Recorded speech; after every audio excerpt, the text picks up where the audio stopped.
Dang it, boys. Look at her. Number one hurting.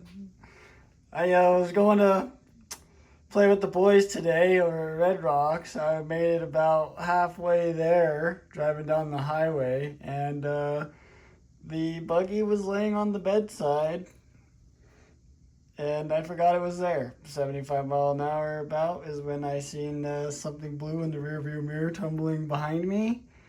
I quickly realized what that was and immediately went to go get it. Luckily, the cars were dodging it. Minimal damage, to say the least. We lost a BTA mount. That's probably the most expensive part of it. I lost one rod end, two rod ends, and then we have a little bit of modification to the cage. So I'm about to put this thing in the vise and bend it back out. I lost some scale accessories, unfortunately. The other thing I lost was one of the servo skid covers for that one. Look how it split that rod in. That's kind of wicked. I mean, this thing was cartwheeling down the road. I don't know how many times it rolled. It had to flip for 200 feet or so. It was wicked. The other damage that I did notice was this tire, unfortunately. I don't know about that. I might try to glue it. I don't know. These are perfectly broken, unfortunately. I think everything else is good other than this BTA mount and a couple rod ends. I just got some rod ends from Reefs, so we're about to switch all those over. I'm about to bend this thing back. We'll cut to what it looks like after I did some body work.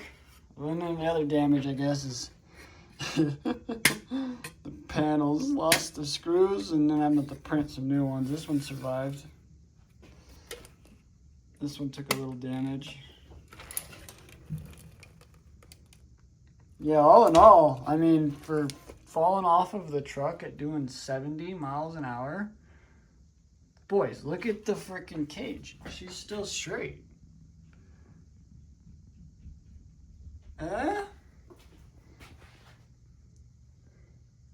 Let's go. Other than the back.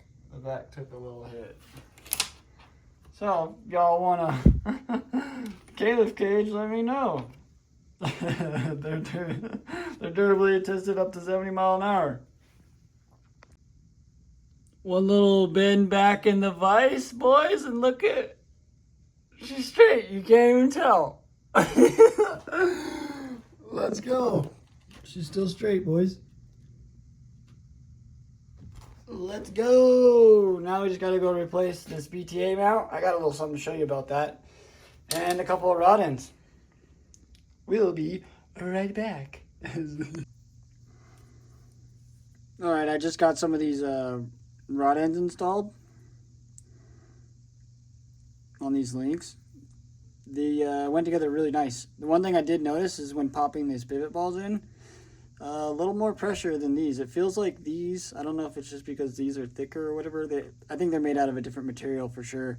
These feel more flexible or whatever, and these feel more stiff. So I guess we'll see the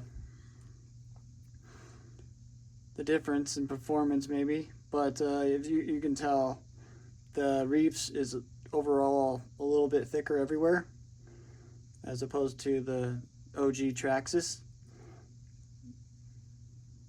So we'll see. These ones feel like they're out of a stiffer material, and these are out of like a more flexible, so we'll see. These look cool though. About to throw them in the buggy. We got the bar bent back. I'll get these thrown in there and then go over the buggy. Okay, the table's a mess, but don't worry about that.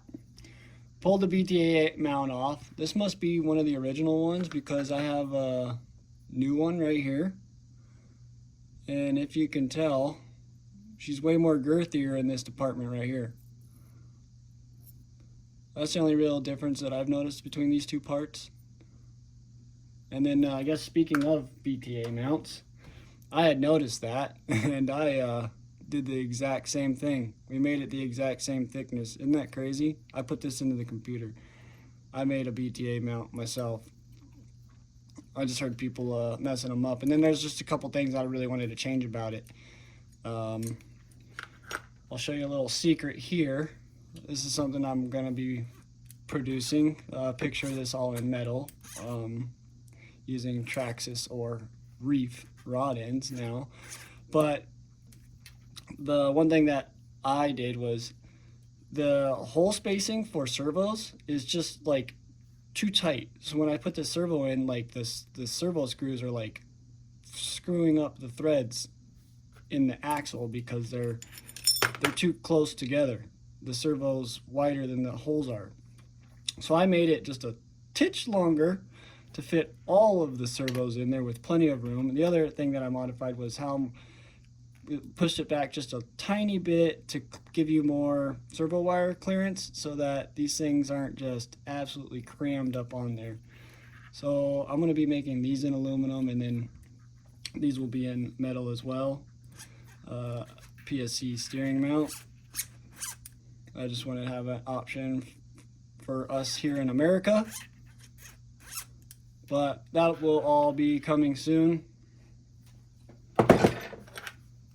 BTA mount. So I'm going to put this inside the buggy. While I'm doing that, I guess I could talk about Proline by the Fire. I made it. If none of you guys have ever been, oh my gosh, I could only just recommend that you guys go and check it out. I had an incredible time. I just want to thank all of you guys that came and did the comp, the werock comp. It sounds like we may or may not be locked in for doing it next year as well. Sorry to all you Class 1, Class 2 Sorker guys that wanted to come play, but we had changed the comp this year to the buggy style comp. So there was quite a few people that were depressed, if you will say. But Dan from Vanquish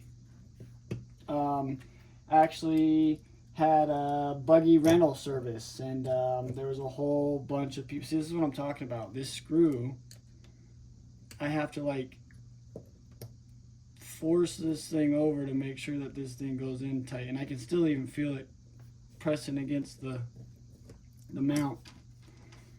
But Dan had a buggy rental service, and so there's a whole bunch of people that were driving rental buggies thanks to Dan Wilson from Vanquish. That was pretty cool. I just want to shout out to all the guys that like helped out, all the guys that came and participated, gave us a chance of something new. It was a super fun time. I didn't film a freaking damn thing. Unfortunately, I was just crazy busy the whole time, so I didn't get really any footage. What I will put up, I'll put up right here. But I just got a couple photos. The night runs with the boys were absolutely insane. So I just want to say that was an incredibly fun time.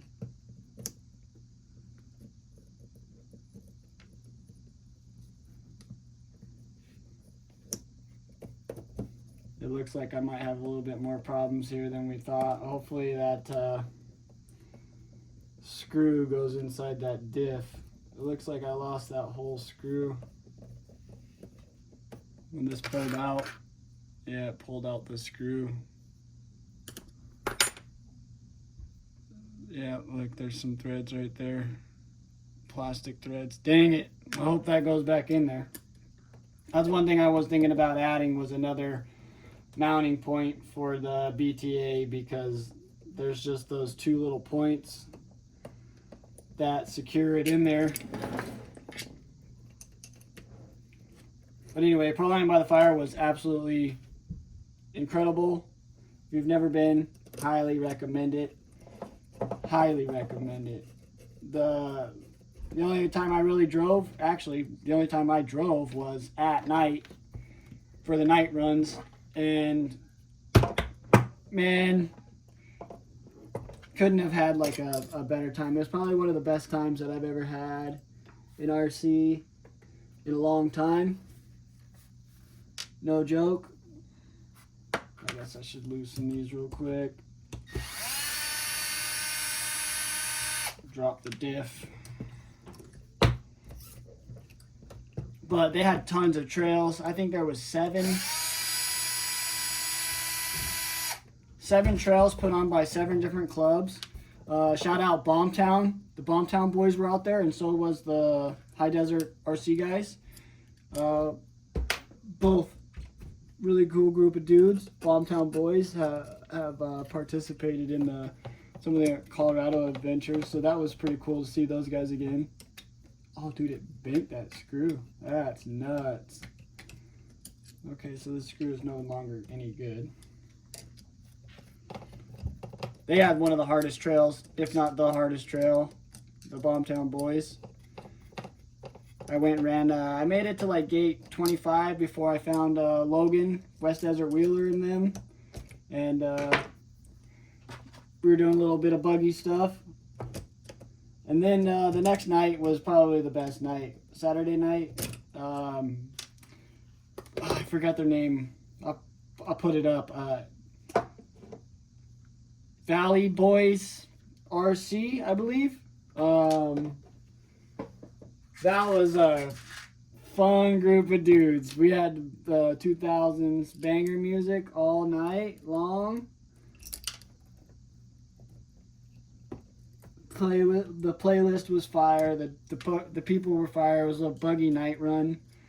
It was so much fun. Rios was out there finding all the hard lines, baby. Ooh, it's going in there, but it's not happy about it. Damn it.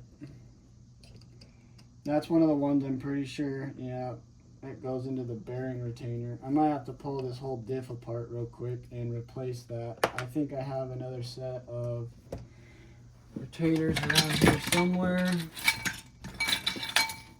I do, I have one right here. Alright. One moment, please.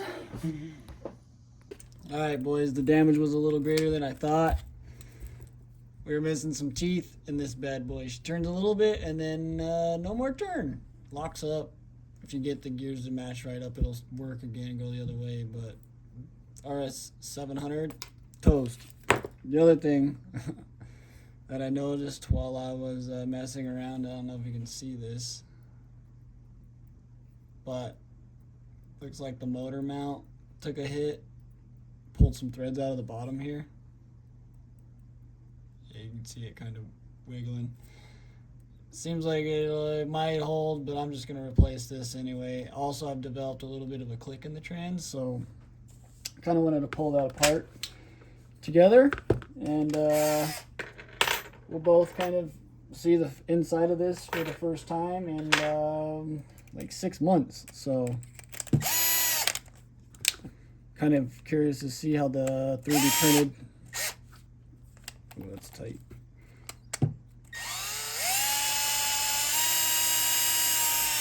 Kind of curious to see how the 3D printed 46% turns out.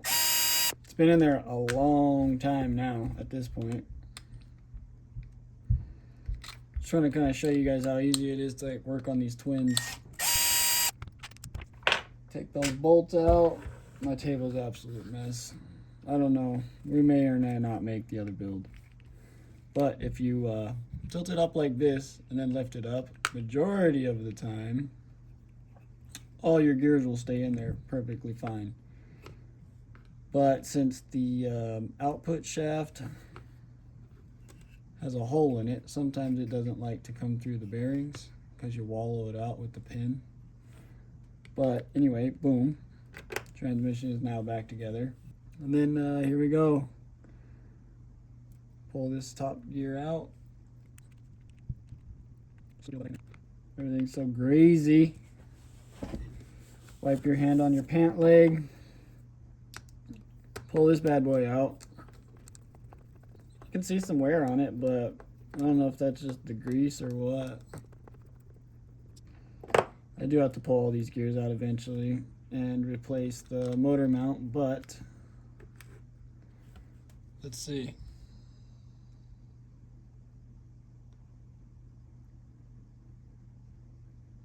Not bad. I'm gonna give her a little wipe down. All right, check it out, boys. I think it's still even got edges on it. That's crazy.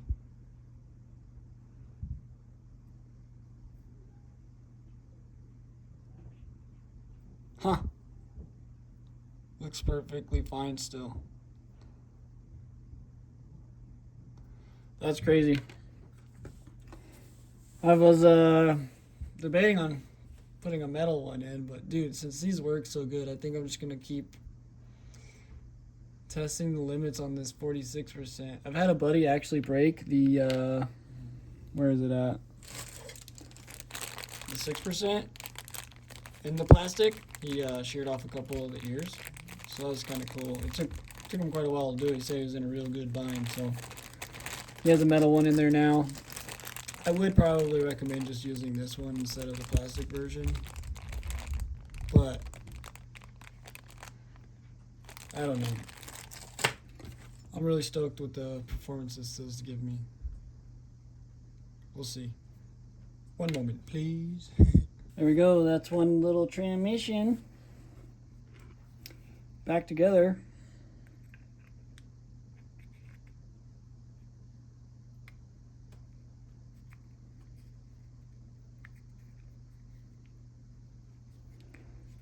Wiggle this back in there.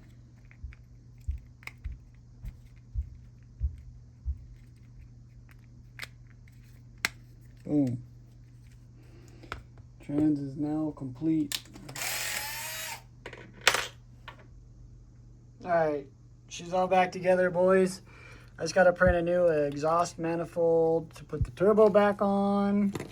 And then shifters. One of the shifter levers broke, so I'm just going to print another one and put that on. A lot more damage than we thought, boys. Holy moly. But she's back together. She works. She steers. This tie rod's all jacked up. I don't know if I should replace it or not. But this tie rod doesn't look as bad, but we've definitely lost some toe somehow. So I don't know. I should probably replace these. I just don't have one, I don't think. I'm going to have to make one. We'll see. I don't know, but it's back together. This one's done. Now I can move on to the Pro Mod. I just need to put the driver and some clothes. Put this thing back together. Got the motor. Put the pinion on. Modify this servo horn over here. Put that on. Electronics hopefully will work. Put the cage on. Body panels are done. Finish the driver. Make weight. Let's go.